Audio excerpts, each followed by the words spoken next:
dilakukan.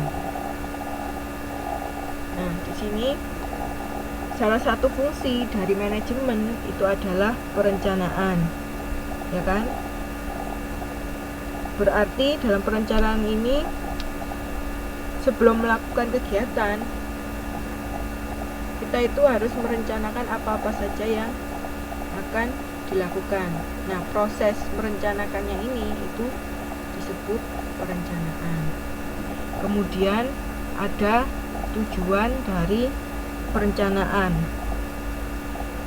Tujuan dari perencanaan adalah memberikan proses umpan maju agar dapat memberikan petunjuk kepada setiap manajer dalam pengambilan keputusan operasional sehari-hari.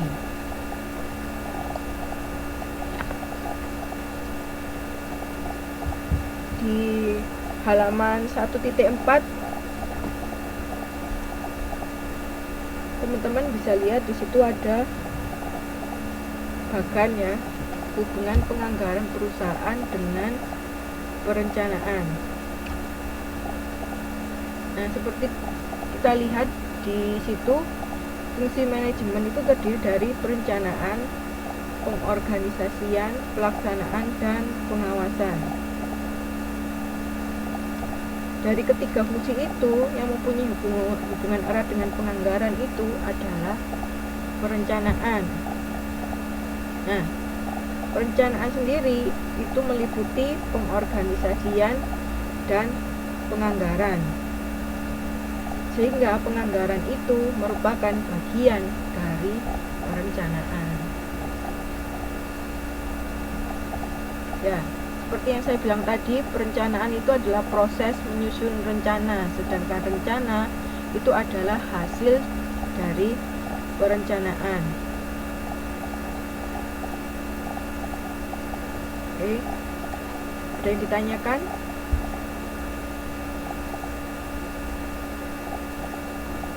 Mengenai perencanaan?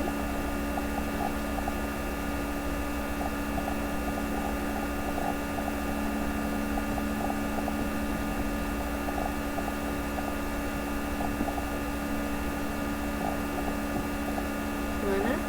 Mas Sodikin sama Mbak Ari? Sudah jelas?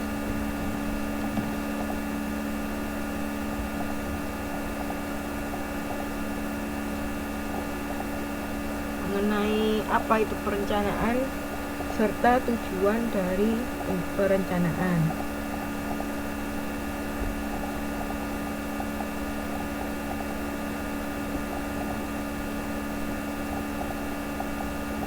Oke.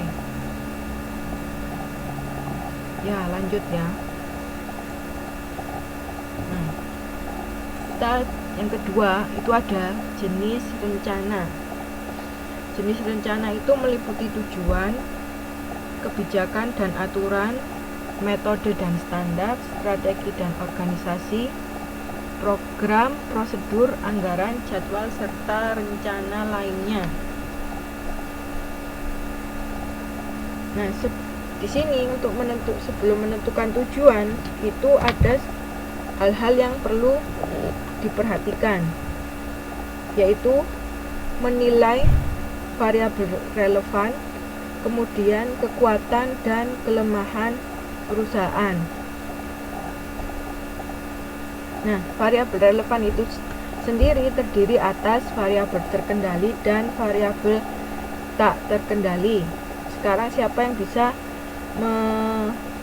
memberikan pengertian mengenai variabel terkendali?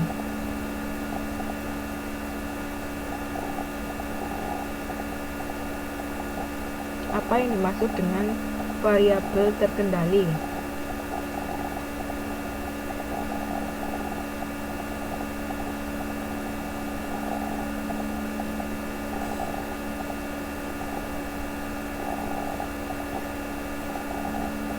Ada yang mau jawab?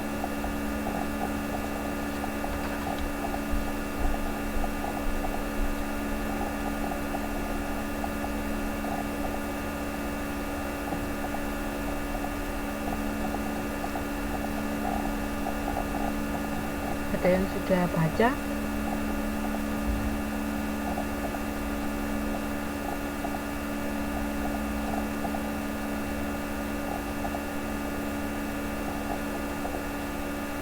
Variabel terkendali itu adalah variabel yang dapat direncanakan dan diusahakan dengan efektif. Ini penting sekali ya, karena perusahaan bisa mengendalikan variabel tersebut. Sedangkan variabel tak terkendali itu variabel yang tidak dapat dipengaruhi oleh manajemen. Jadi kita hanya bisa antisipasi. Sedangkan untuk yang variabel terkendali itu bisa kita atur. Kemudian kita lanjut ke kekuatan perusahaan. Kekuatan perusahaan itu terdiri dari apa aja? Yang pertama itu kualitas karyawan, kemudian kesehatan keuangan perusahaan, kemudian peralatan, mungkin peralatannya canggih atau maintenance-nya tidak terlalu sulit. Nah, kemudian ada sikap partisipasi yang dipelihara dengan baik oleh manajemen. Kemudian kelemahan perusahaan. Kelemahannya ini misalnya strategi pemasarannya kurang inovatif sehingga penjualan untuk produk tersebut itu tidak memenuhi target.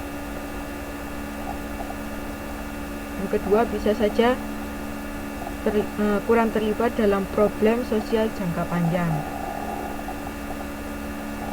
Nah, setelah manajemen itu menilai variabel relevan, kekuatan dan kelemahan perusahaan, itu kemudian baru ditetapkan tujuan. Sehingga di sini tujuan itu adalah arah untuk mencapai hasil akhir dalam suatu kegiatan. Nah, seperti kita kalau keluar ya, misalnya mau pergi kemana? Misalnya mau pergi ke pasar. Nah, ke pasar itu tujuannya apa? Oh, belanja. Sama seperti ini ya. Teman-teman masih di situ?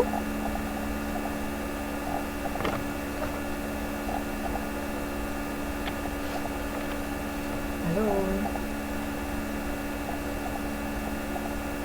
Oke, nanti kalau ada pertanyaan langsung ditulis saja ya.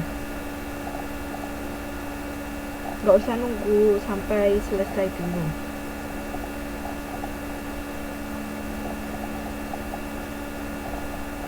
Nah, biasanya kegiatan dari perusahaan itu tujuannya apa? Ada yang tahu?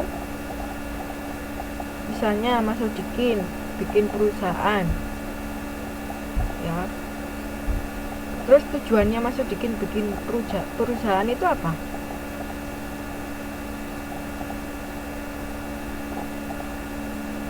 Mbak Ari juga, coba kalau mau bikin perusahaan tujuannya apa?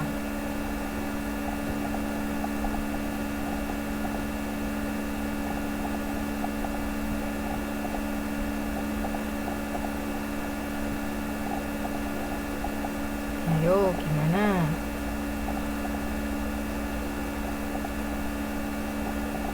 Bisa untuk memajukan ekonomi, tapi yang paling penting itu apa sih? Bikin perusahaan kalau cuma memajukan ekonomi kan secara luas. Kalau buat Mas Odikin sendiri tuh ketika mendirikan perusahaan, yang Mas Odikin mau itu apa? Sama seperti kita jualan ya toh. Misalnya jualan bakso. Kenapa milih jualan bakso? Yang pertama, bakso itu banyak jadi incaran orang-orang, nggak lekang oleh waktu. Mau panas, mau dingin, pasti ada aja yang beli. Nah, kalau banyak yang beli, berarti apa? Ya, penghasilan pribadi. Penghasilan pribadi ini bisa saja kita sebut sebagai laba, yaitu untung, ya kan? Pertama